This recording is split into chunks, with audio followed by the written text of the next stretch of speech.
puxa muito, consome muito. Então, assim, pode acontecer, consome bastante. Certo. Puxa muito internet. Então, estava falando que eu queria te agradecer, né, pela disponibilidade, pelo tempo, e tenho certeza que eu falei, gente, tenta ficar o máximo possível aqui, porque aí fecha o áudio pra gente, Lari, e aí no final a gente abre para perguntas, a gente vai falar sobre as perguntas que vocês encaminharam para nós, mas assim, é um espaço de troca, eu quero que vocês vão colocando aí informações, eu fico aqui como mediadora, olhando aqui para perguntas, também anoto, para a gente trazer também para o final, mas a gente abre no final perguntas. Mas vão colocando, aqui não é uma palestra, é um bate-papo. Não é uma palestra, é um bate-papo, a gente quer realmente essa interação. Mas eu vou pedir para vocês encaminharem essa live. Pega um aviãozinho, já caminha aí pelo menos para 3 pessoas, 3 pais, 3 famílias, 3 professores, profissionais que precisam saber dessa live. Porque a gente tem que honrar o tempo da live, né? Que veio gratuitamente aqui conversar conosco.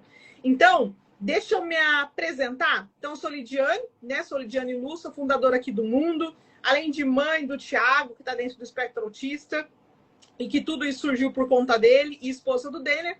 Eu sou sócia estrategista da AGE. Nós fundamos a AGE justamente hoje para trabalhar com profissionais de desenvolvimento infantil e autismo. Nós estamos aí mais de quase 2 anos atuando. E tudo surgiu por conta do mundo atípico. Então, assim, eu falo que o mundo atípico hoje, ele é um ramo, é uma comunidade que passa informação, passa conhecimento, conecta essa ponte entre famílias e profissionais, que é o que precisa. E todas as quintas-feiras nós estamos aqui trazendo profissionais que podem contribuir e agregar para nós, pais. E lá, toda vez que eu sento aqui, eu aprendo de novo, e de novo, e de novo, de novo, para fazer com o meu filho. Então, eu estou numa posição muito privilegiada, eu digamos assim. Então, além disso, sou curiosa, amo ler, amo aventura, amo esporte, e acredito que isso tudo contribui aí para minha carreira profissional e também com meu filho e com a minha família. Isso é um pouquinho só, mas queria que você se apresentasse, Lari, e falasse um pouquinho sobre você. Gosto muito que a pessoa se apresente, porque senão eu só vou falar seu currículo. Então, eu quero que você se apresenta, fala um pouquinho sobre você, como que foi... Como que foi ir para sua área? Como que você... Porque tudo tem um porquê aí. Como que foi essa descoberta, ir para o seu segmento? Fala um pouquinho sobre você. E aí depois a gente começa a fazer as perguntas e vai nesse formato de bate-papo. Tá bom? Fique à vontade. Vamos lá, boa noite, Lidy, muito obrigada, né? Espero contribuir aqui com vocês. Parabéns pelo trabalho, parabéns aí pela sua jornada, né? Falar um pouquinho de mim. Sou Larissa, sou mãe de 3, casada.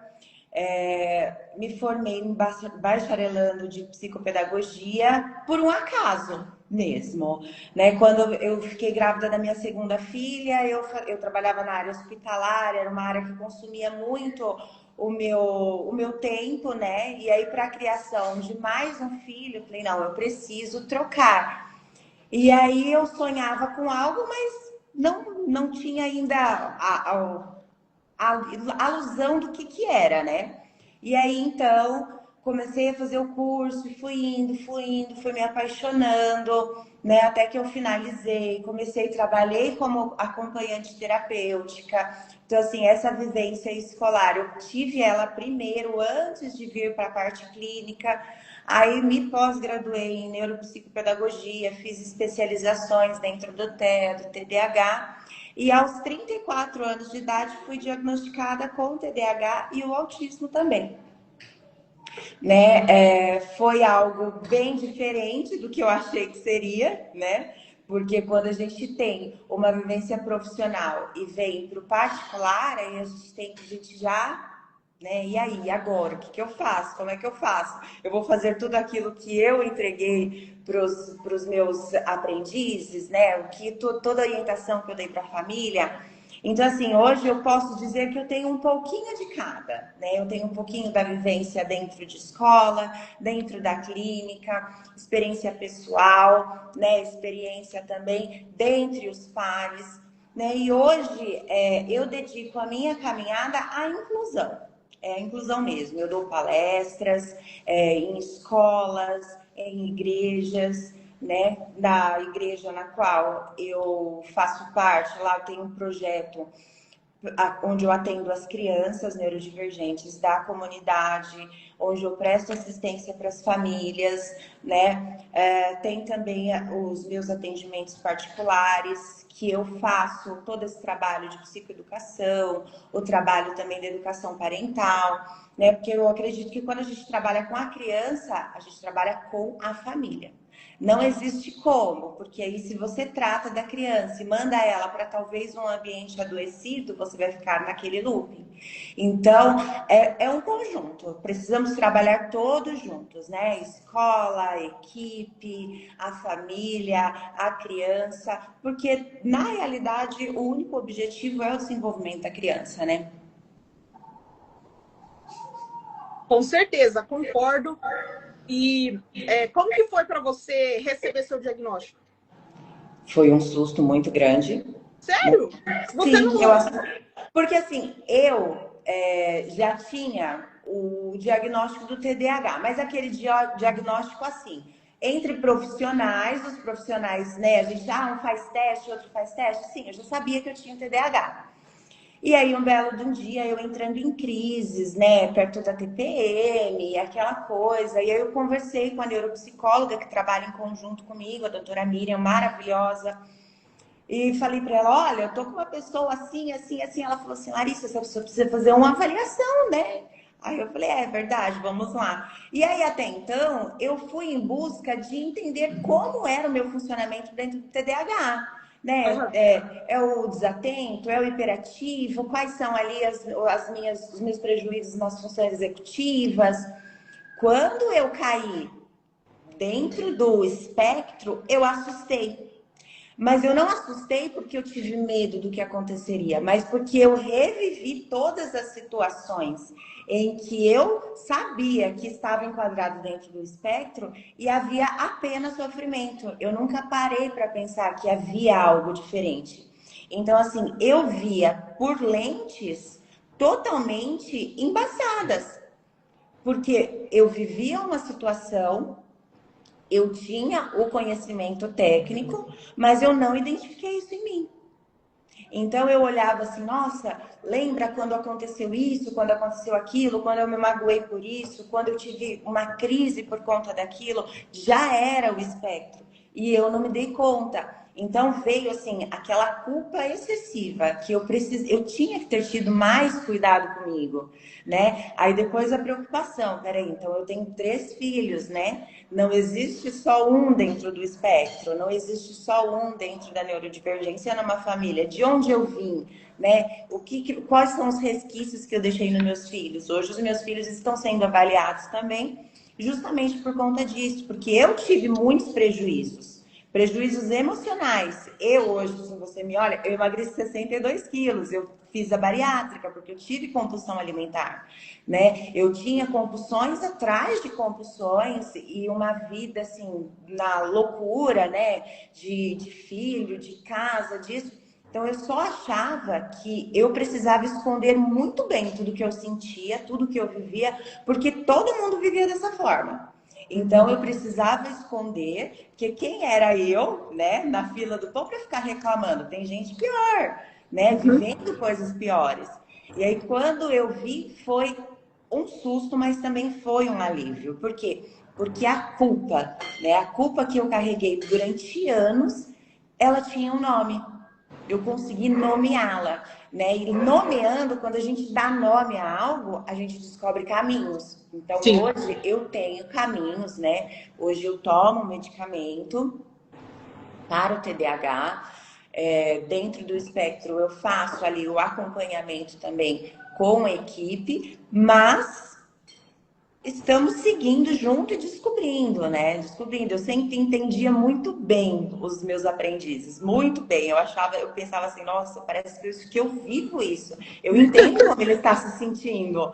Era muito, quando havia uma crise, uma rigidez cognitiva ou algo assim, eu falava, isso não é birra, a gente precisa identificar, vamos lá, né? Vamos lá aí dentro do ABA, né? O ABC, o que aconteceu antes, o porquê disso, porque eu conseguia identificar aqueles micropadrões de uma forma que era surreal. Falava, não é o meu conhecimento dentro do que eu estudei.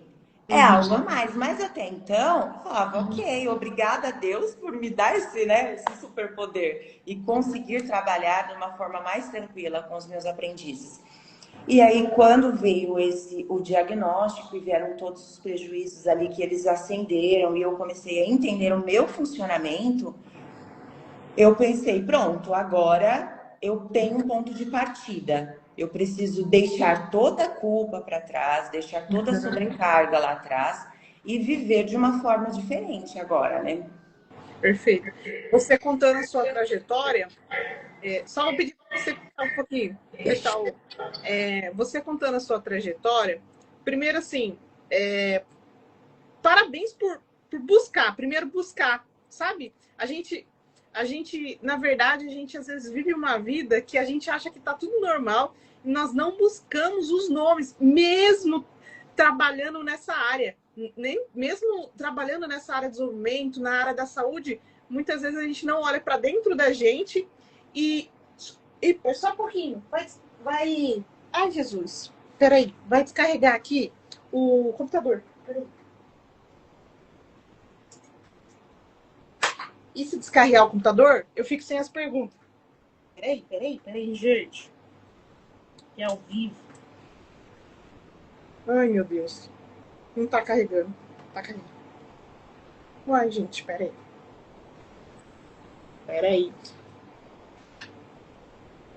É que não tá carregando. A gente fez mudança aqui no escritório.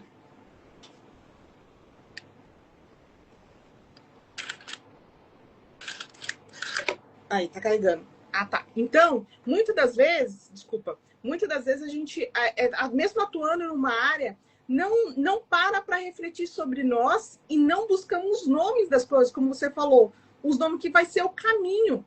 Não para analisar. E então a gente começa tudo normalizar algumas coisas. Daí vem a culpa. Só que você contando a sua trajetória é como se você parasse por um instante na sua vida e fosse sentir acolhida. Você começou, parece que, se acolher, né? Ter esse próprio acolhimento na sua vida, buscar os nomes das suas emoções, dos seus comportamentos. Teve um momento na minha trajetória também que foi assim, e foi muito importante para mim dar clareza. Eu era uma pessoa com muita coisa na mente, completamente disfuncionais. Completamente disfuncional. Era assim, eu vivia, era como se fosse um foguete tentando fazer trilhões de coisas, um tubarão, assim, um tubarão, um foguete, vou dar nome assim, um navio, tudo grande, mas era completamente disfuncional. Disfuncional, porque eu saía atropelando tudo, como se fosse a vida corrida. Como se a todo momento eu estivesse correndo de algo, fugindo de algo. Mas, na verdade, eu precisava parar e dar nome e sentido a algumas coisas. E aí, outro ponto é que o que eu percebo, você falou dos seus pacientes, né? Eu acredito muito que um neurodivergente, ele consegue se conectar com outro neurodivergente. É a mesma linguagem, tipo, você sabe que a pessoa está desregulada, você está falando tanto assim, tá desregulado, tá precisando se acalmar um pouco, tá estressado, precisa de. Tá errando, frustrações, não tá conseguindo trabalhar ali. Então, é como se um neurodivergente se conecta, a mesma frequência, sabe? E aí possa ser que você, né, tenha esse talento para enxergar. Tem esse talento aí, esse dom, justamente por essas conexões. Você sabe que o outro está sentindo. E eu brinco com meu esposo que a gente só deu certo no nosso casamento porque ele é neurodivergente também. Ele fala assim, eu falo para ele, eu só conseguirei me casar com alguém neurodivergente. Não tem como. Eu falo, você consegue me entender, entendeu? Senão não tem certo. Então, assim, o neurodivergente se conecta com o outro. Então, isso fica tudo mais fácil, mais compreensível. E outra coisa, um aspecto legal que eu aprendi, porque eu não sou da área da saúde, até muitas pessoas já acham que eu sou terapeuta, eu não sou terapeuta, não sou psicóloga, mesmo trabalhando anos e anos no mercado corporativo, ao lado de muitas psicólogas, eu não sou psicóloga, então eu sou administradora, com várias especializações na área comportamental de gente, eu entendo de comportamento humano, e gestão. Eu aprendi uma coisa, Lari, que eu fugi aqui o raciocínio. Aprendi uma coisa sobre a questão do desenvolvimento infantil. sobre essa atuação. Os profissionais na área de desenvolvimento infantil, eles conseguem ser mais livres atuando com crianças.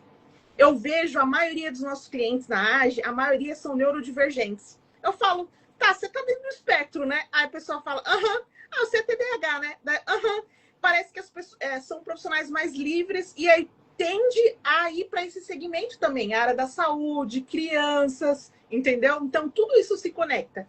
E aí, isso eu falo que realmente transforma vidas. Realmente, quando você encontra um profissional que vai estudar de tudo para ajudar o seu filho, vai entrar em hiperfoco total para entender e conseguir conectar o seu filho. Eu acho que isso é transformador quando isso acontece. Então, bacana a sua história, e obrigado por compartilhar com a gente, que realmente isso faz a gente saber um pouquinho mais sobre a história. Isso é legal. Às vezes a gente não consegue saber disso, né, através da sua rede, mas é importante a gente conhecer. E, gente, aí, agora a gente vai entrar nas perguntas. E aí, se você está entrando, fica aí com a gente, porque depois a gente abre para perguntas. Essas foram perguntas que vocês encaminharam para a gente. Eu só dou às vezes é um pouco mais direto, eu só dou um complemento. E o legal, Lari, que semana passada nós falamos sobre aba, desculpa, aba no ambiente escolar. Então, nós tivemos um analista do comportamento, o Vilar, ele tem uma clínica de aba. Ele falou muito essa questão do suporte, de ajudar, né?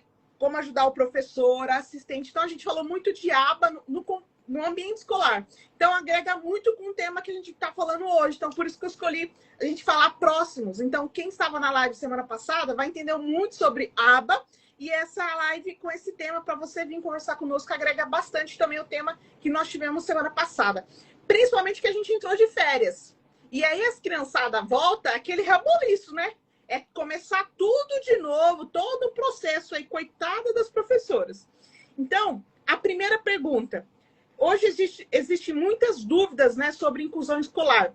Afinal, quem é o responsável por adaptar o material pedagógico para a criança no ambiente escolar? Polêmica, né? Então, vamos lá. Adaptação escolar. Primeiramente, essa adaptação, ela é feita dentro do ambiente escolar. É de responsabilidade da escola fornecer este material.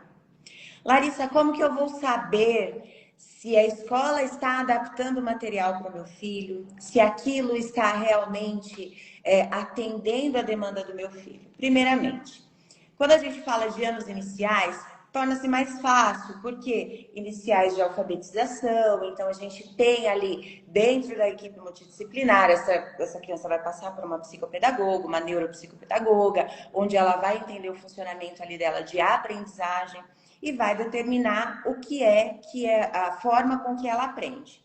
Em conjunto com a escola, tendo essa informação, o professor é quem tem que fazer essa adaptação.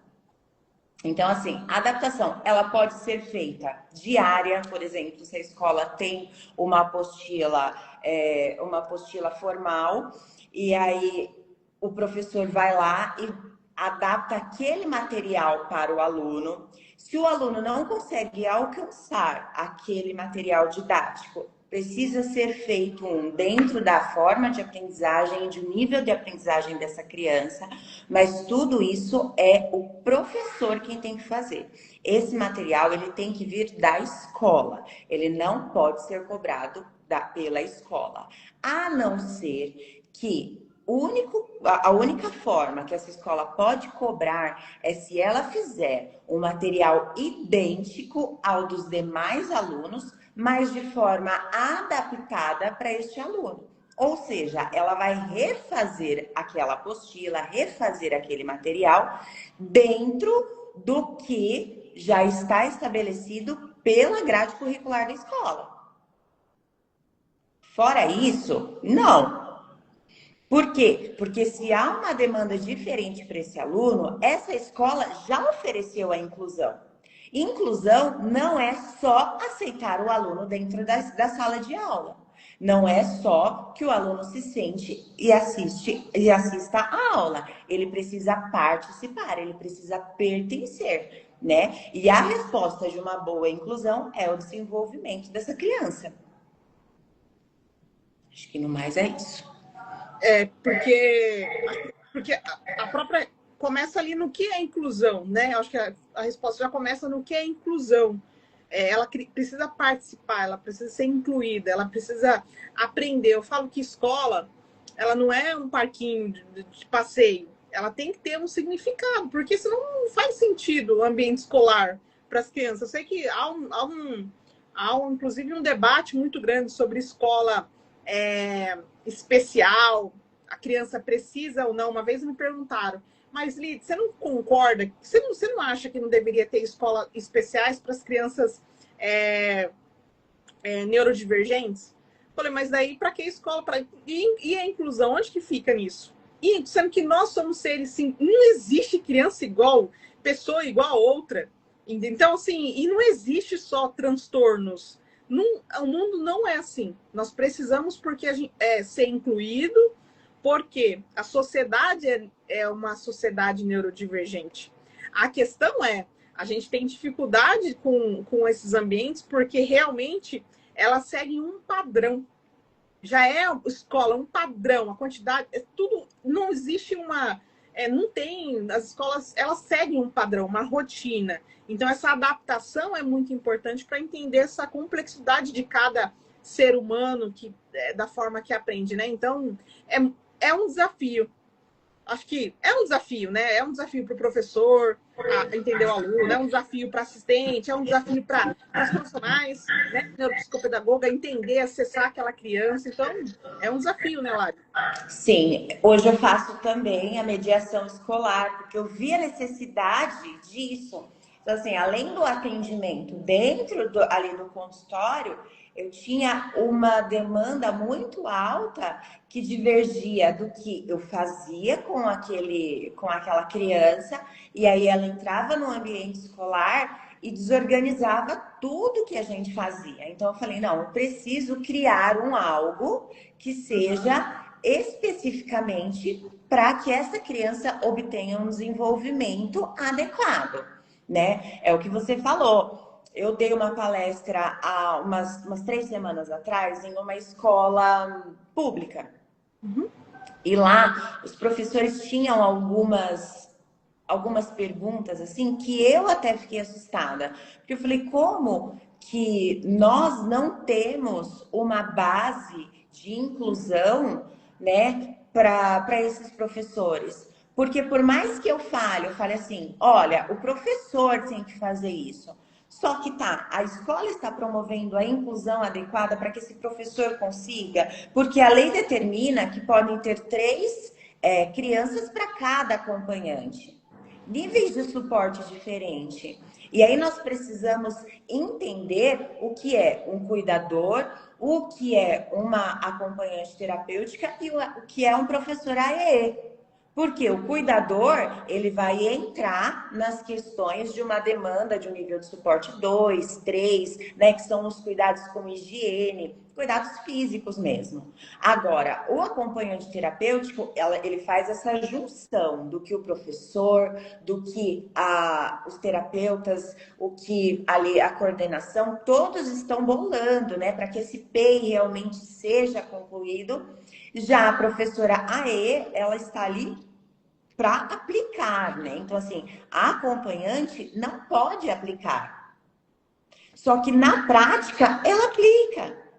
Porque o professor está ali com outros alunos, está numa outra demanda, talvez ele até consiga vir até a mesa dessa criança. Sim. Uhum. Porém, ele não consegue parar, ele já adaptou o material, ele vai parar, ele vai dar aquele conteúdo, porque a acompanhante ela tem que dar aquele suporte mesmo, emocional, né? O suporte ali dentre os pares, um suporte atencional. Às vezes a criança está ali fazendo a atividade dela, ela olha, atenção, vamos lá, vamos fazer, né? Aqueles reforços positivos, extrair os negativos, extinguir alguns comportamentos. Então, ela deve estar instruída, né, dentro disso.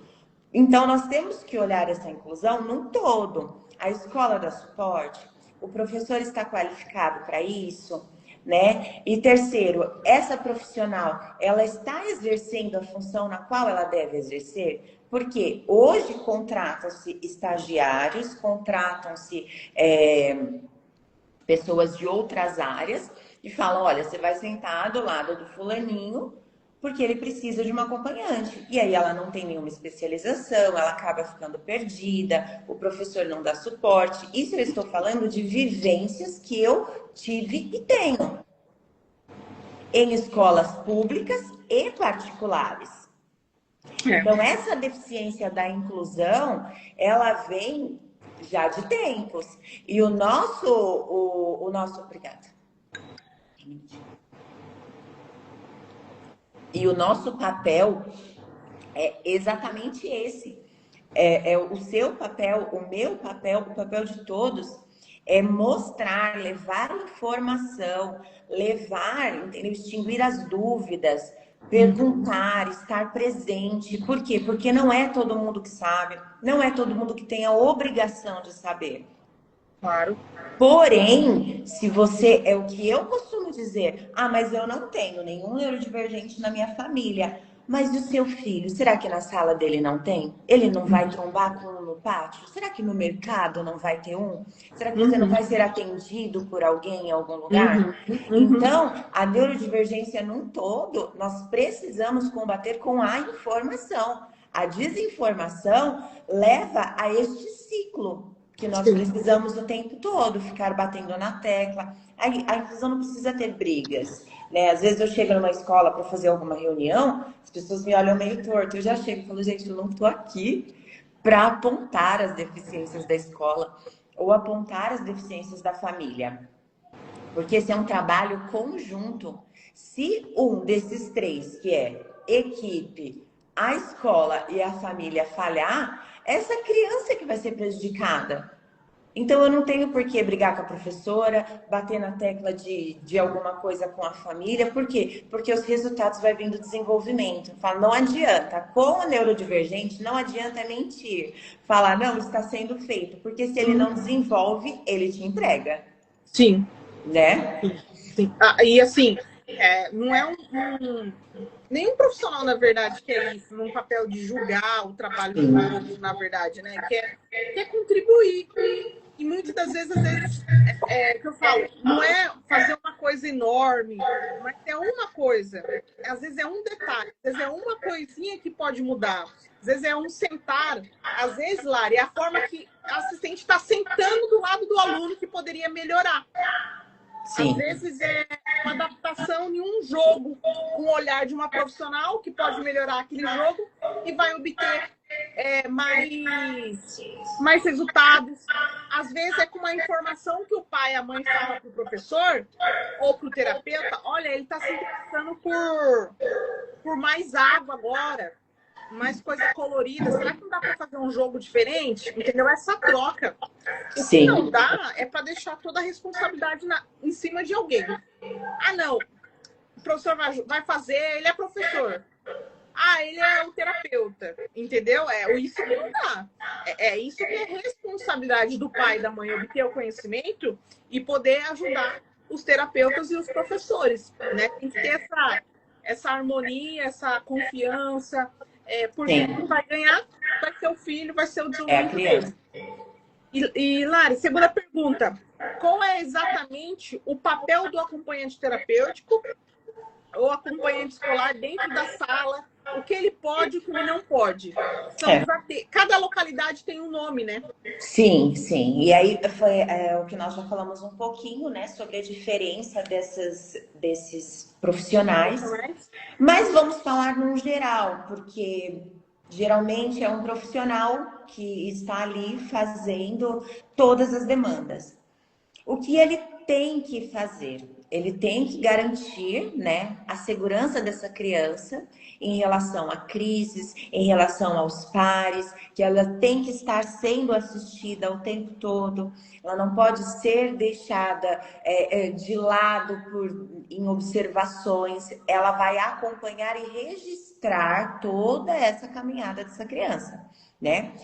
Adaptações, fica a critério do professor, né? Aplicação de provas e tudo mais. Ela vai dar aquele suporte, é aquele suporte numa questão atencional, se a criança tem alguma dúvida daquilo que já foi apresentado, porque o professor vai lá, ele vai dar a atividade, olha, fulano, você vai fazer isso, isso, isso, e aí a acompanhante está ali do lado, e ela vai auxiliar ele em toda a trajetória desta atividade, né? Acompanhar para todo e qualquer lugar que essa criança for, né?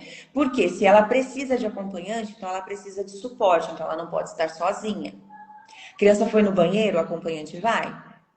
A criança vai para o parque, o acompanhante vai. A criança está no lanche, a acompanhante vai. Não é porque a criança está no tempo dela, ali do recreio dela, que a acompanhante também vai ter um tempo de recreio. Ela pode até lanchar ali com aquela criança, porém, ela tem que estar ali em suporte, porque em questão fração de segundos, essa criança pode desorganizar com barulho, essa criança pode desorganizar porque ele não se deu com a textura do lanche dela ali. Então, são coisas que é acompanhamento. É acompanhante mesmo. Ela vai ficar, do momento em que essa criança chegar na escola, ela vai acompanhar a entrada dessa criança e ela vai acompanhar a saída dessa criança. Né? Em questão pedagógica, não tem muito o que dizer. Por quê? Porque ela só vai dar suporte contínuo daquilo que for apresentado pelos professores. Então, se a criança precisa fazer um recorte, se ela precisa colar, se ela precisa fazer uma interpretação de texto, uma resolução de um problema, ela vai acompanhar sim, mas ela não vai ensinar, ela vai acompanhar a demanda que já foi passada. E não fica sobre a responsabilidade dela, esta criança, aprender ou não. É importante dizer, porque daí ela não é a professora. Sim. Tem um regente, né? Ela não é regente que fala, né? Isso. Ela não é diferente da professora AEE, que aí ela é a professora especializada na educação especial. Então, ela ela está na sala de aula para ensinar aquela criança no individual. Só que isso raramente acontece. Por quê? Porque para você locomover um professor com esta formação para uma criança, eu vou te ser sincera, eu não conheço. Eu conheço professores que fazem isso, mas que eles fazem para várias crianças como se fosse assim, eu faço a elaboração do PEI, eu acompanho, mas eu não fico na sala de aula com essa criança. Por quê? Porque aí é uma demanda mais cara.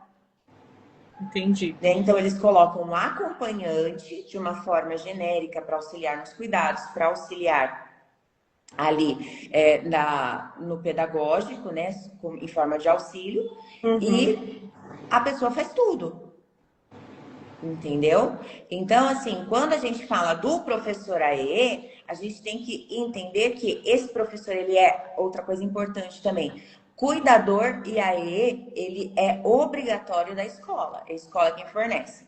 Já o acompanhante terapêutico, ele já pode ser fornecido pela família, pelo convênio. Por quê? Porque ele é uma pessoa especializada, geralmente um psicólogo, uma psicopedagoga, porque essa criança demanda de outro tipo de orientação naquele ambiente escolar.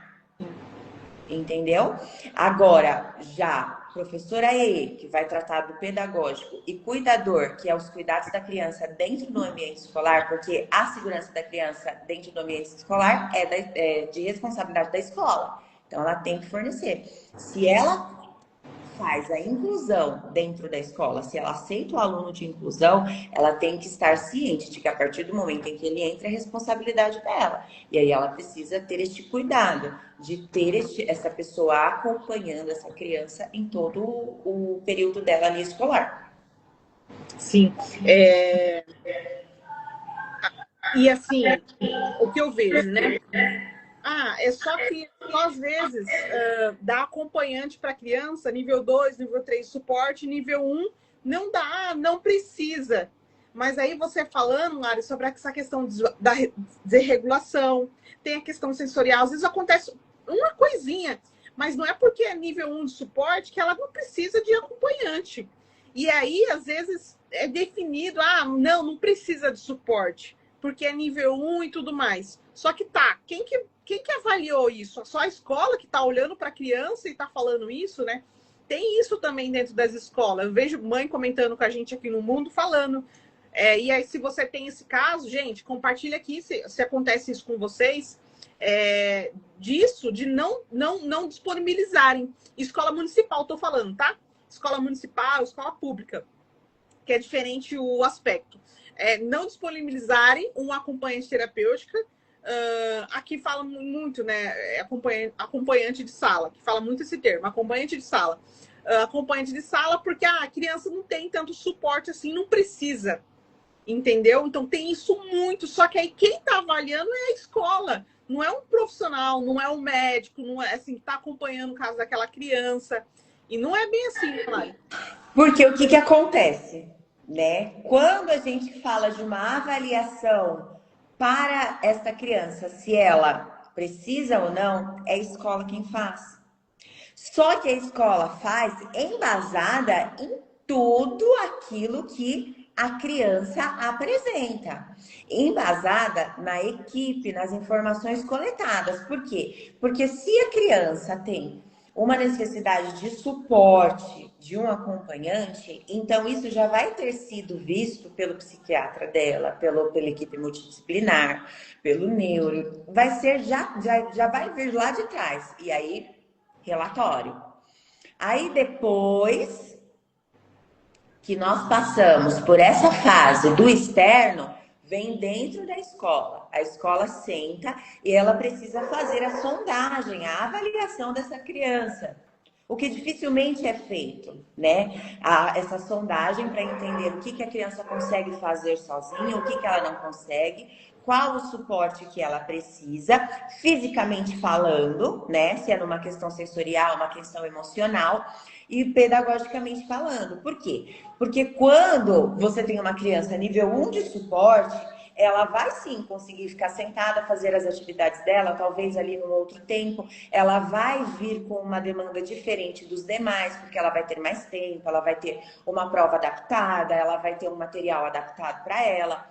Porém, existem milhões de fatores, particularidades, né? Que é isso que nós estamos falando, no sensorial. Se uma sala muito barulhenta, essa criança desregular, tá, ela não tem suporte nenhum. O que vai acontecer? O professor precisa estar atento nela. Porque se acontecer algo e ela estiver sem esse suporte, né, por mais que ela não tenha um encaminhamento, a escola é que vai arcar com isso. Sim. Entendeu? Então, assim, quando a gente fala nessa questão nível 1, 2 e 3, dificilmente o 3 a gente vai ter essa briga. O 2, nós temos essa briga. Até pro 2 nós temos. Por quê? Porque fica naquela questão assim, não, essa criança precisa socializar. Ela precisa criar autonomia. Ela precisa, muitas precisões. Porém, o que causa um dano emocional e o que causa um prejuízo na vida dessa criança deixa de ser algo que ela precisa, entra como prioridade. Uhum. Eu não quero que o meu filho esteja dentro de sala de aula, por mais que ele consiga ficar quieto e fazer todas as atividades, mas que ele esteja em sofrimento por conta de barulho, por conta de alguma demanda que é demais para ele, uma sobrecarga sensorial, né? Então, assim, nós precisamos avaliar tudo. Essa é a importância de que toda a equipe esteja alinhada. Não existe inclusão de uma pessoa só. Ela não acontece. Não acontece. Não tem. A Naná mandou aqui como pergunta, mas ela colocou aqui. Meu filho que tem TDAH até 2 anos. Não sei se está aparecendo aí para vocês. Tá, agora apareceu. Apareceu? Meu filho, TDAH e TEA 2, não conseguiu o professor de apoio na escola estadual, foi negado. A sequência ela mandou também, que apareceu para mim aqui, ele tem QI elevado. A Daiane colocou, já me ocorreu de não disponibilizar o apoio para minha filha. Eu com o laudo dela em mais de 2 anos e a Escola Municipal barrou. Eles são assim mesmo, autoavaliam a criança, dita se acham que precisa ou não. Que é o que a gente está falando, né? Sim. Aí é uma questão de ação judicial. Porque já foi avaliada, essa criança precisa. A escola barrou. Por que que a escola barrou? E aí é onde entra, né, a mediação, que aí você vai até essa escola, conversa com essa escola, porque a gente tem que tentar tudo de forma amigável primeiro. Né? Por quê? Porque os nossos filhos ficam lá sem nossa supervisão. Uhum. Então, nós precisamos manter um ambiente cordial, de paz, e isso. Então, você vai nessa mediação, você entra com comunicado, você fala na Secretaria de Ensino, na Delegacia de Ensino, né? Aí, depois de tudo isso, não vai, não deu, meu filho está tendo prejuízos, né? É fazer todo o levantamento dos prejuízos que estão sendo causados na vida dessa criança e aí entrar com uma ação judicial, né? Isso, aí, como a escola pode ser multada, ela vai entregar esse benefício que é de direito, né? É um direito dos nossos filhos, é um direito que, assim, foi conquistado com muita luta, e a gente tem que fazer curso. O que aqui em Campo Grande eu vi muito que mães fizeram, que não estava conseguindo. Se reuniram, iam na escola, protocolava o laudo, protocolava que a escola recebeu, pega a assinatura. Não quero, ninguém quer assinar, recibo, manda a carta, porque vai ter lá alguma coisa foi entregue, um telegrama para entregar, alguém vai receber, e aí entraram juntas na Defensoria Pública. Só assim, depois de muita luta, olha a vida da mãe atípica não é fácil, não. Só depois de muita luta foi conseguido. Tentou de todas as maneiras, né? Secretaria da Educação, conversa, tudo mais, mas só por um ordem judicial. Assim, infelizmente, porque é que você falou, Lari, tem que tentar pelo menos ali na passividade. Porque eu sou dessas, existem algumas batalhas que não é melhor não enfrentar. Para poder vencer a guerra, sabe? Mas tem algumas batalhas que você vai ter que encarar. Não vai ter como. São necessárias. Né? Então vai ser necessário. Então, assim, é importante até entrar em contato com outras mães, procurar, de repente, até. Sempre tem grupos, né? Grupos de WhatsApp de mães que estão passando, às vezes, pela mesma contexto que vocês, no ambiente ali da cidade, que estão, né, atrás procurando ajuda e entrar com uma ação em conjunto com a Defensoria. Inclusive, eu vou deixar aqui anotado para trazer algum profissional, advogado desse contexto, para trazer sugestões. O que eu indico, Lídia, assim, para todas as mães, e eu trabalho dessa forma também. Não tem nada de boca. Uma reunião. Reunião tem ata, que vai ser enviada, deu ok. As pessoas que ali fizeram aquela reunião, elas vão assinar. Se ela não quiser assinar, você manda por e-mail. Ela dá o ok, ciente, recebi, porque se ela deu ciente que ela recebeu, ela está dizendo que ela está ciente de tudo aquilo que está acontecendo. Por quê? Porque a gente não sabe do dia de amanhã e a gente não sabe o que vai precisar. Exato. Tudo é prova, tanto para o positivo quanto para o negativo. Porque às vezes acontece algo ali dentro, nessa caminhada, que a família é pressionada. Olha, mas a família não deu assistência. Peraí, ó, eu dei assistência aqui. A família não pediu. A família não sei o quê. Sim. Ó, a Mi tá colocando aqui. Ela também é neuro, neuropsicopedagoga. Ela colocou aqui, eu sempre oriento as famílias a fazer todas as indicações por e-mail. Somos duas, Miriam. Registrado, ter provas. Isso mesmo. Porque é isso, é uma prova. A Nana está colocando aqui, foi negado pela olha isso. Foi negado pela Secretaria de Ensino. Aqui, eu acredito que o mais importante é um laudo também muito bem feito, né, Lari? O laudo colocando essa questão, as diversidades e quais são os comprometimentos que os nossos filhos têm para necessidade de acompanhar. Então, assim, um laudo bem específico, bem Sim. detalhado. Que às vezes também tem alguns médicos, eu quero bater em alguns médicos, eles não nos ajudam. Olha, faz um laudo aí, doutora, doutora, coloca aí o porquê. Aí você pega o laudo, aí você fala, pelo amor de Deus, vamos ter que ir lá Mas, de novo. Lídio, da forma que eu trabalho, né? Eu sei que outras profissionais trabalham de diversos, cada um tem o Diversas seu maneiras. protocolo, né? Mas eu, Larissa, a criança chegou para mim, ela tem ali um laudo dado por um psiquiatra, eu peço uma avaliação neuropsicológica.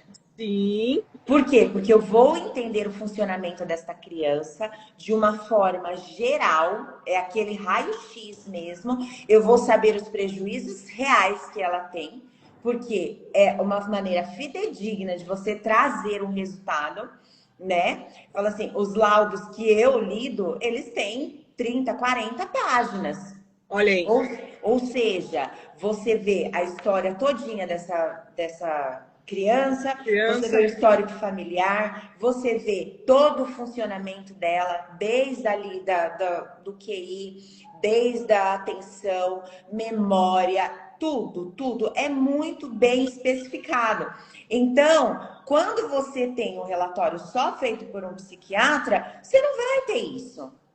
Porque ele vai dar a visão geral dele e ele vai saber o que ele vai fazer dentro daquilo. Mas serve para todo mundo aquele relatório? Não serve. Não serve por quê? Porque você precisa de mais. Hoje, infelizmente, dentro da neurodivergência, nós precisamos provar o tempo todo quantos prejuízos nós temos, né? O quanto aquilo afeta a nossa vida para que a gente tenha, né, bandeiras para falar, olha, aqui nós precisamos de inclusão, aqui há neurodivergência. Né? Costumo dizer o quê? Temos duas caixinhas, vamos ali acumulando prejuízos. Até um determinado momento, esse prejuízo ele é só uma dificuldade. Mas quando ele passa para outra caixinha, em que a quantidade dele aumenta e os danos emocionais, psicológicos, eles começam a explodir, entramos dentro de um transtorno. Perfeito. E é certo? Não é certo, mas é isso que nós temos que fazer hoje, provar o tempo todo. Essa aprovação o tempo todo, e eu acho que importante, se essa criança, né? Eu não sei se todos os pais que estão nos acompanhando sabem disso, mas essa criança, dentro do espectro, ela pode. Eu não sei o termo correto, porque eu não sou profissional da área, mas ela pode ir às vezes, a nível 1 de suporte, mas por não ter acompanhamento, por não ter intervenção, por não ter esse acompanhamento, ela passa a ter ser nível 2 de suporte, por precisar mais de apoio. Sim. E aí, Lari, sabe o que é importante? Porque você entrou no... Só pedir para você puxar um pouquinho. Esqueci. Sabe o que é importante? Muitas das vezes, nós temos filhos neurodivergentes, mas não foi feito nenhuma avaliação como você está falando. Os pais não têm esse conhecimento de como é complexo esse estudo, essa investigação da criança que vai falar todo lado, as funções executivas, porque às vezes nós pais não sabemos, não é do nosso dia a dia, o que é função? Eu fui aprender esses termos com o bocado de água, estudando, né, funções executivas. Né? Então, o que é funções executivas? Então, nesse laudo que vocês fazem, sabe exatamente como a criança, os prejuízos, então, como que ela vai ali precisar de apoio, como vai ser trabalhado, como pode ser trabalhado, os prejuízos e tudo mais. Agora, que é um trabalho magnífico, agora, muitas das vezes, o laudo do neuropediatra é uma página. É uma página. A criança nível 1 de suporte, ela é não verbal, nível 2 de suporte, ela faz acompanhamento com fono, linguagem, 2 vezes por semana, TO e aba. É apenas isso. Então, assim, esse trabalho que vocês fazem, muitas vezes nós pais não temos esse conhecimento.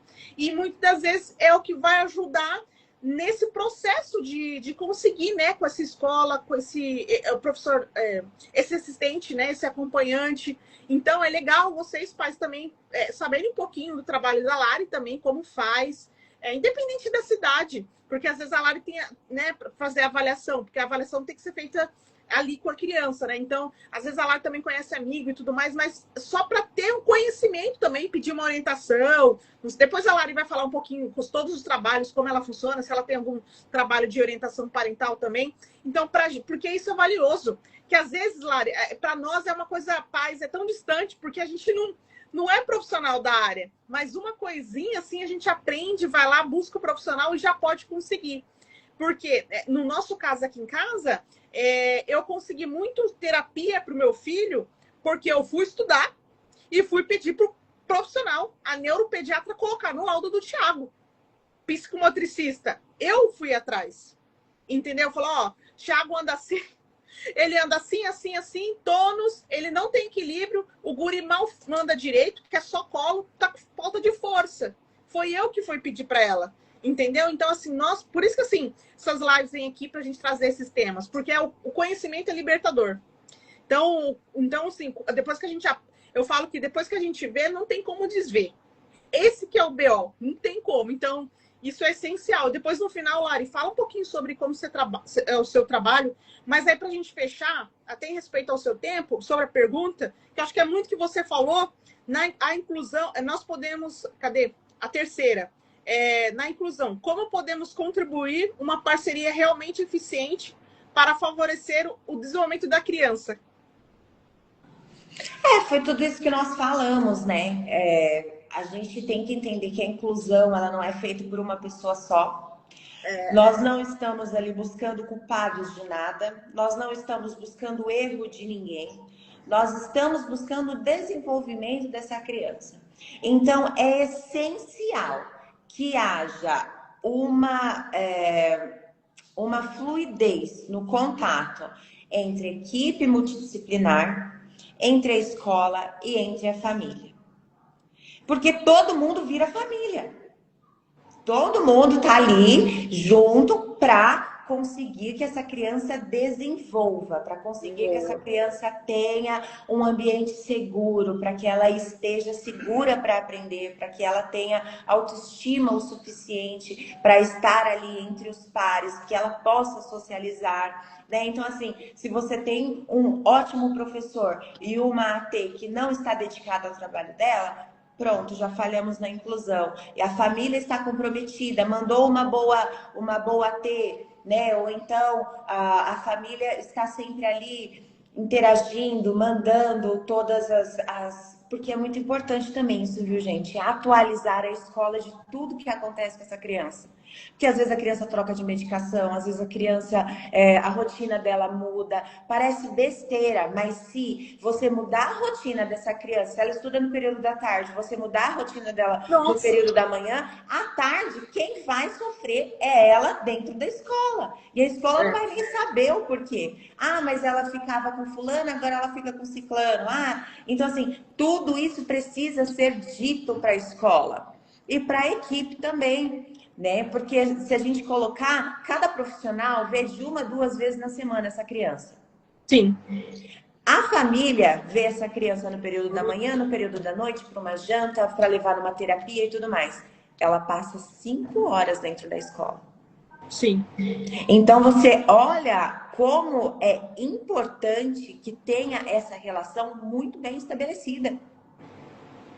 Porque você só vai saber o que realmente acontece com o seu filho. Se ele é verbal, ele vai te contar.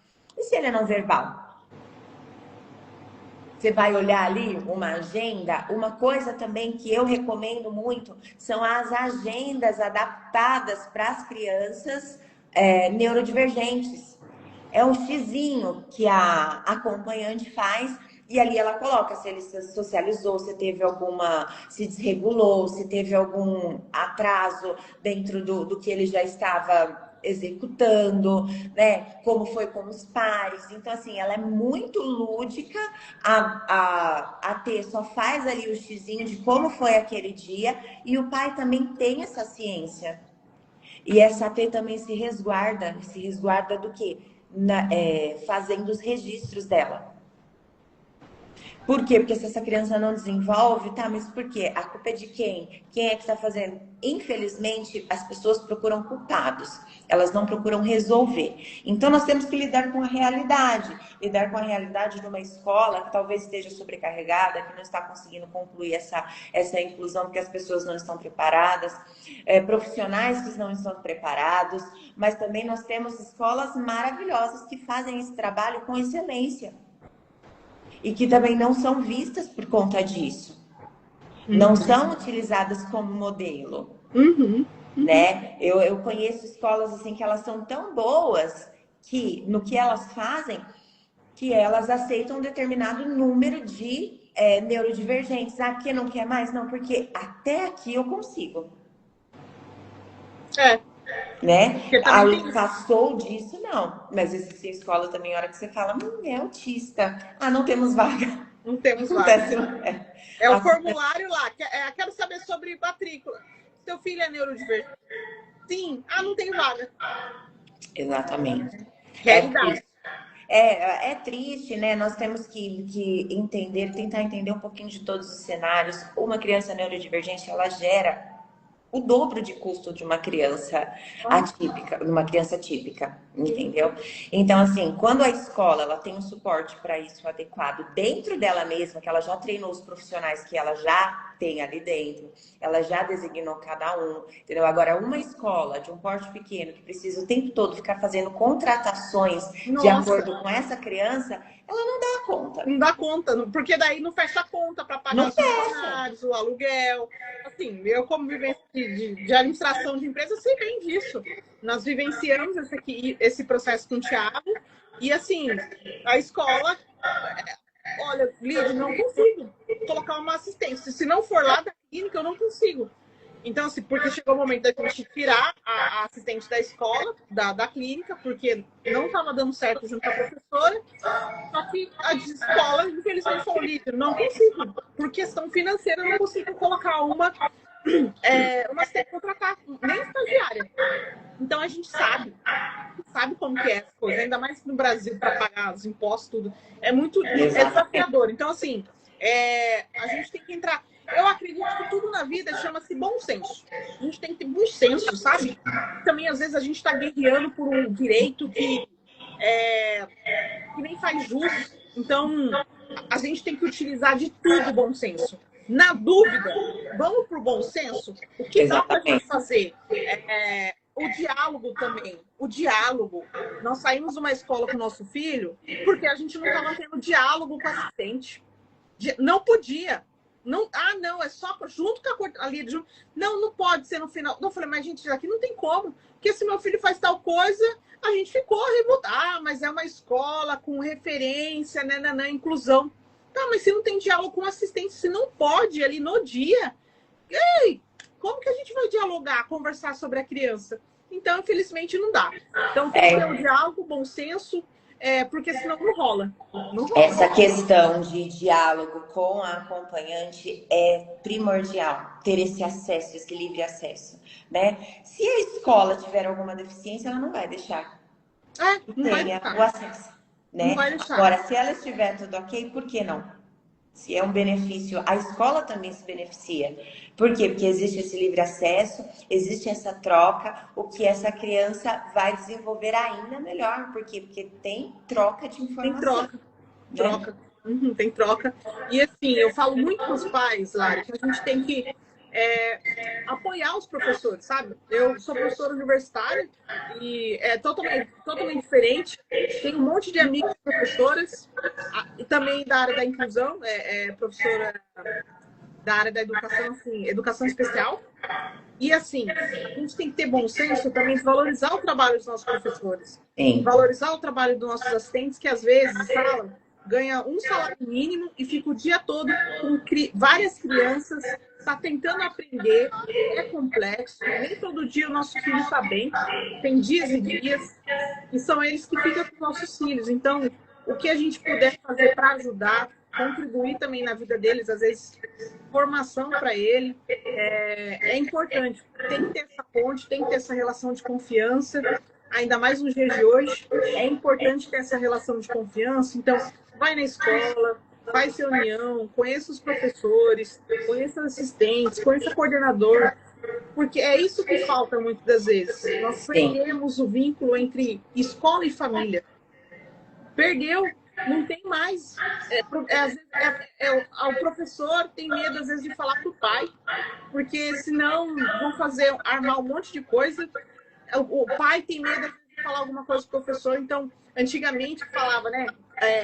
As nossas mães, né? Não sei como que foi para você, mas olha, se o professor falou... Exatamente. Entendeu? A gente teve um episódio na minha vida, né? Minha mãe teve derrame cerebral muito nova. E não tinha, nós éramos pequenos. E não tinha lá ninguém para... Eu morava em cidade diferente da minha avó. Não tinha ninguém para pegar sabe o negócio de matrícula? Histórico escolar para fazer minha matrícula. Não tinha. Não tinha ninguém. A minha avó estava com minha mãe no hospital. E aí eu estava sem ir para a escola.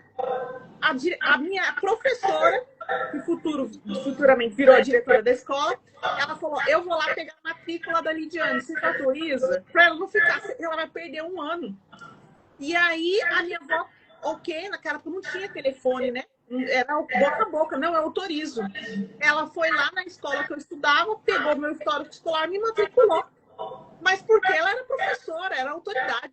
Se a professora, e da onde eu já tinha estudado, ela tinha sido minha professora, eu retornei para a escola onde eu tinha estudado. Naquela época era professora, então ela falou, a água parou.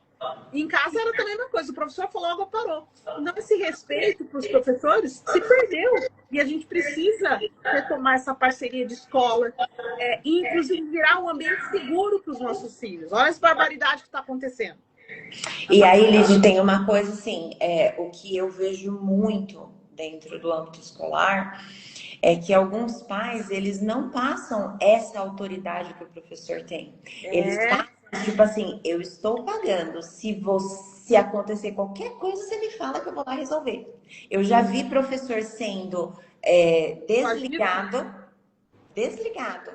porque alunos se juntaram para derrubar esse professor. E era um professor bom. Entendeu? Então, assim, os valores estão invertidos. E quando a gente fala da neurodivergência, quando a gente fala da inclusão, quando a gente fala desse universo, nós temos que ver com empatia todos os lados. Porque tem muita gente boa querendo trabalhar e não consegue. É barrada realmente por isso, por conta de barreiras, né? Barreiras que são postas financeiras, barreiras que são postas também pela legislação, né? Até aqui eu posso ir, até aqui eu não posso, não tenho verba para isso, né? Não consigo concluir isso, né? Um trabalho que eu vi que está sendo feito na rede municipal, que eu fiquei apaixonada, eles estão fazendo sondagem nos alunos, o professor, ele faz foi, né, determinado no último decreto lá em dezembro, dia 25 de dezembro.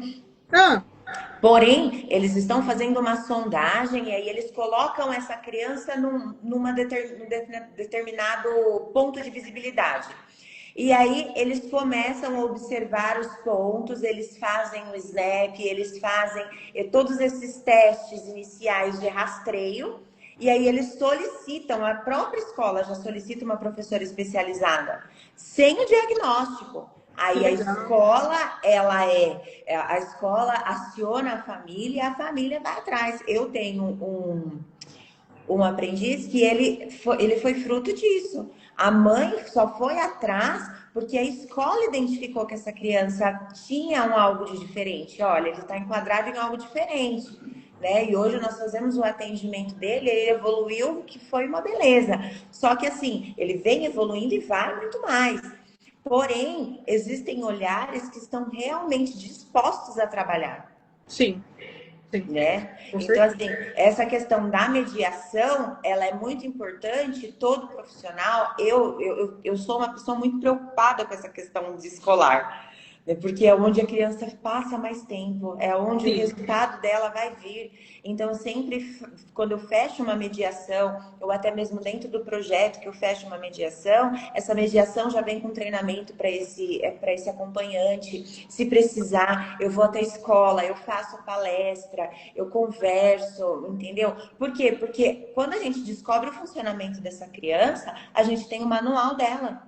Tendo o manual dela, a gente vai conseguir ajudar essa criança. Só não vai conseguir quem não quer. É verdade. É verdade. Né? Só que importante. Lari, pra gente, se tiver pergunta, coloca aqui, só pra gente ser breve e poder encerrar, respeitando o tempo. Já são 9h14. Pra você aí, Lari, pra você. Aqui são 14. Aqui é 1 hora menos. Fique em paz, fique em paz. Lari, assim, é uma honra assim, a gente falar. Como eu falei, eu sento aqui na cadeira de aprendiz, eu aprendo tudo de novo. Então, eu falo que foi a partir dessas lives que me ajudou a contribuir com vários profissionais, assim, que fazia. Eu ia lá, anotava, procurava depois, como saber, terapia ocupacional, fono, com especialização, psicomotricidade. Foi essa ideia que eu quis trazer aqui, pensando nessas mães, nesses pais que estão em busca, mas também dos profissionais. Né? Então, assim, é muito bom. Eu faço uma pergunta, Lari, para todos os profissionais que vêm aqui conversar conosco. Eu falo que o mundo é um mundo atípico, um mundo diverso, um mundo que a gente traz conhecimento, informação, acolhimento, a gente tenta ser o mais profissional possível em termos de ética, de passar conhecimento, algo que é muito sério, sabe? Então, a pergunta é, se você tivesse o seu mundo, o mundo da Lari, o mundo que possa ser que você deixasse para sua família, para seus filhos, ou o mundo que você gostasse de construir agora, o mundo da Lari. O que não poderia deixar de ter ou estar no seu mundo? O que não poderia deixar de ter. Ou estar, né? Ou estar nesse mundo. Eu acho não, tenho certeza, a inclusão. Inclusão. A inclusão. Porque a inclusão nós não falamos apenas da neurodivergência. Nós falamos num todo. Né? A inclusão é você fazer com que a pessoa pertença àquele lugar. E talvez até mesmo você exercendo isso, ela não sinta isso. Então, quando a gente fala inclusão, nós estamos falando em tudo. Nós estamos falando do emocional, nós estamos falando do psicológico, nós estamos falando do fisiológico, nós estamos falando de tudo. Então, assim, se você está incluído, pertencente a algo, tudo flui. Então, no meu mundo, que é o que eu busco em todos os lugares onde eu vou, onde eu estou, porque eu já estive no lugar por muito tempo, de sentir que eu não pertencia a absolutamente nada. E esse sentimento, ele é avassalador.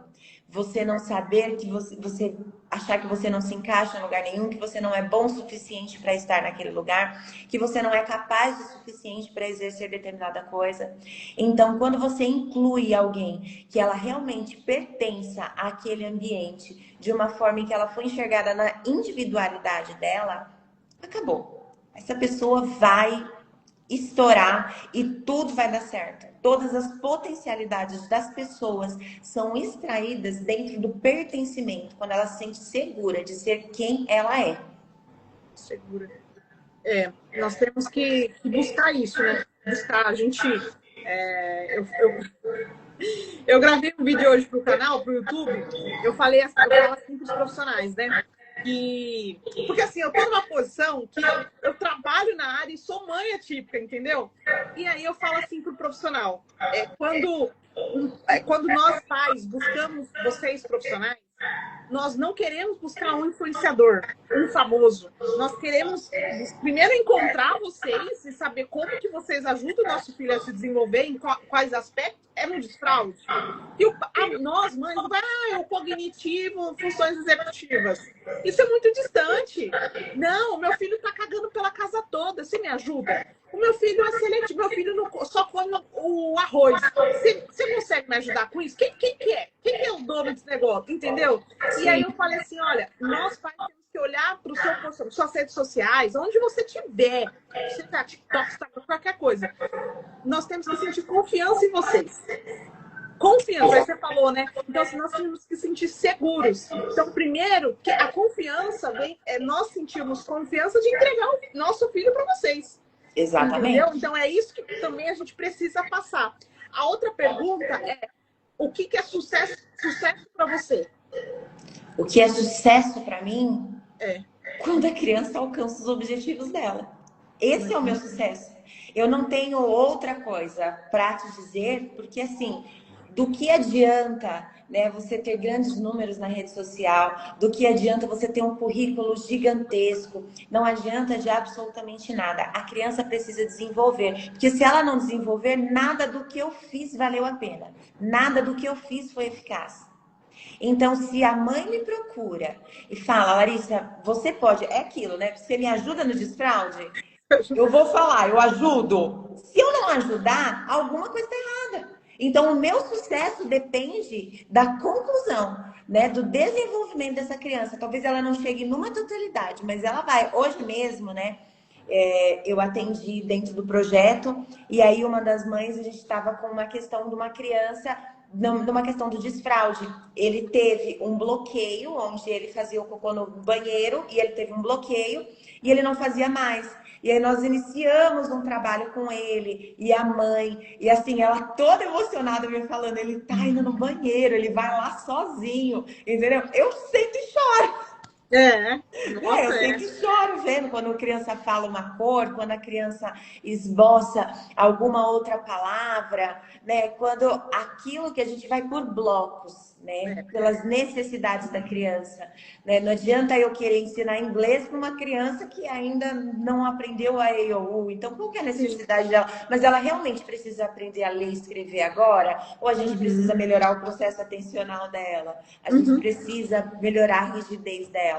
Então, é olhar a individualidade, né? E uma coisa que eu falo bastante é: nenhum deles sabe o meu currículo. Nenhum deles. Né? Eu fiz um post sobre isso. Exatamente, eu vi, depois eu vi também no seu. E nenhum deles. E eu fiz até uma postagem também de um dia que eu tava atendendo e o aprendiz pegou na minha mão assim e ele fica fazendo carinho na minha mão. Todos eles fazem carinho, fica no meu cabelo, senta no meu colo. E aquilo diz muito mais quem eu sou como profissional. Porque se eu não tiver laço com essa criança, eu não vou ter absolutamente nada. A gente não faz nada com quem a gente não gosta. Sim. Né? A gente não se sente à vontade. A criança é muito... Nossa, ela conhece a pessoa só de ficar perto dela. A outra pessoa não consegue falar, né? Então consegue conectar. Então é isso. O sucesso é a criança estar desenvolvida, né? É a família estar bem, porque é um processo difícil, né? Já chorei com muitos pais. Já chorei com muitos pais, já sorri com muitos pais, porque quando a gente trabalha ali num contexto, eu tenho uma metodologia que ela chama emocionário, e eu mando esse emocionário para casa, e essa família me traz as emoções daquela semana, o que eu fiz, o que eu senti, como foi. A gente conversa isso na sessão, né, junto. Então, assim, a gente trata a família toda. A gente traz a família todinha ali para aquela caixinha do abraço e falar assim para ela: olha, você está sendo visto. Talvez eu não possa ajudar naquilo que você precisa hoje, mas você está sendo visto e eu vou tentar. Né? E vai dar certo. E sempre dá. Com a ajuda de Deus, a gente vai longe. Tem um termo que eu fui da Pastoral do Menor aqui em Campo Grande, e aí a gente fazia um trabalho com crianças vulneráveis, né? E era assim, era a situação, cada caso era muito delicado. E que a gente fazia junto com a vara do menor, né? Então era complicado. Hoje eu não tenho, como mãe, eu era jovem, na época da faculdade, não era mãe, não era casada. Hoje eu não tenho essa sagacidade de fazer um projeto como a gente fazia antes. E a nossa presidente, né, a nossa líder, ela falava assim que existia sorriso entre lágrimas. Ela usava muito esse termo. Existe o sorriso entre lágrimas. E porque às vezes dentro desse processo vai ter muito sorriso, às vezes entre lágrimas, né? Que seja de tristeza, mas também de muitas conquistas, né? Então é tudo um processo. Lari, e eu vou lançar essa pergunta para você. Não fazia para os convidados, mas vou começar a fazer. O que é desenvolvimento infantil para você? Desenvolvimento infantil, para mim, é um processo no qual nós enfrentamos desafios, né? Porque o desenvolvimento, ele vem na base do confronto mesmo. Quando há uma dificuldade, nós ultrapassamos ela e nós nos desenvolvemos. Então, na minha concepção, dentro da neuropsicopedagogia, toda dificuldade encontrada no desenvolvimento da criança é onde ela desenvolve, né? É onde nós passamos para um próximo nível, onde nós fomos. Então, o desenvolvimento infantil, para mim, é lidar com a... Desconforto. Não, as palavras somem, né? É lidar com lidar com os desafios. Lidar com desafios. Interessante. Vou começar a ouvir várias coisas aqui e aprender com vocês. Sim, é muito interessante. Você essa pergunta. O que é desenvolvimento infantil? Lari, eu queria te agradecer. Você gostou? Amei, muito bom, maravilhoso. Até, e quero te parabenizar também, como mãe, eu acompanho ali a sua rede e eu vivo mandando seus vídeos ali para as minhas mães. Olha lá o que a mãe está fazendo, olha lá como é que ela está fazendo. Tá vendo? Em casa dá para fazer também, é continuidade do que a gente faz, né? Aqui é picolezeiro, o Thiago. Olha, ou ele tem muita sorte de ser meu filho ou muito azar, que eu falo com ele, se vira, picolezeiro parado não vende picolé. Aí ele tá de férias. Aí na hora do almoço, eu amo cozinhar, né? Eu fiz nutrição. E aí eu amo cozinhar. Aí fiz no almoço, e aí, inclusive, não é à toa que assim que eu trabalhei a seletividade dele, alimentar, e eu lavei a louça e falei, filho, ajuda a mamãe a limpar o fogão. Aí tá de férias, né? Vai ajudar a mamãe a lavar a louça, limpar o fogão depois do almoço. E aí eu falei, você se ferrou. E assim, mas eu falo, picolézeiro parado no meio de picolé, a gente tem que ajudar o nosso filho com o apoio certo, com suporte, e tudo é possível. O que a gente precisa é ter calma, respirar, parar essa vida de loucura. Faz isso, faz aquilo. Não tem tempo. Não dá para ensinar a criança a colocar o chinelo, arrumar o tênis.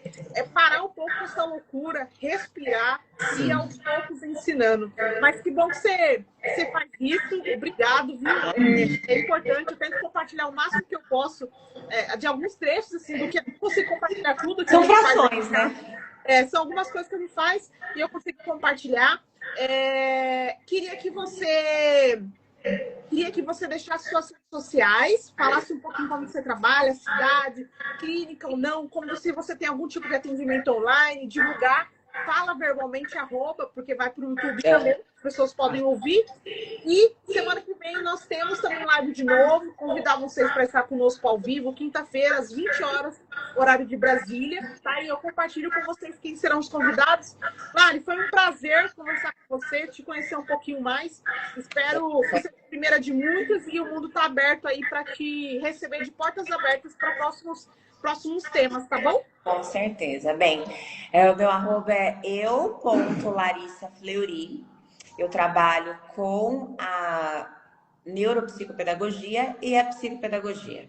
Mas como que eu trabalho? Eu fecho ali a questão da neuropsicopedagogia e a gente faz a avaliação e intervenção de todos os âmbitos. Por quê? Porque eu posso fazer separado, mas por que se a gente pode fazer tudo junto e contribuir com essa criança? Eu trabalho de forma online e também trabalho de forma presencial. Eu sou de Santo André, São Paulo, né? São Paulo, Santo André. Porém, alguns casos eu não consigo fazer de forma online, né? Agora, orientação parental, mediação escolar, né? Psicoeducação, que seria o quê? Isso que nós estamos fazendo é a psicoeducação, né? Trazer, tem dúvidas, precisa de uma orientação. Tudo isso a gente consegue fazer de forma online, a gente consegue trazer aí para a família um auxílio, seja ele presencial, seja online. Se alguém tiver uma dúvida, se precisar de ajuda para alguma coisa que estiver dentro do meu nicho, Pode me chamar, a gente bate um papo, a gente conversa, né? E é isso, gente. Muito obrigada. Muito precioso esse trabalho, muito precioso a todos que ficaram aqui até agora. Eu te agradeço imensamente, né? E o que eu puder contribuir com você, pode me chamar. Perfeito. Lari, obrigado, viu? Deus abençoe, multiplique Amém. cada vez mais seus talentos, suas habilidades, suas competências aí para ajudar e Amém. transformar mais vidas, tá bom? Gente, Amém. beijo. Live vai ficar Beijo. gravada no nosso canal no YouTube e eu espero vocês quinta-feira novamente aqui. Não esquece de seguir aqui o Mundo e também, às vezes você entra, mas não segue, então segue aqui a gente, o Mundo Atípico e a Lari também, tá bom? Beijo, Deus Beijo. abençoe. Com Boa Deus. noite. Tá, boa Tchau, noite. tchau. Tchau, tchau.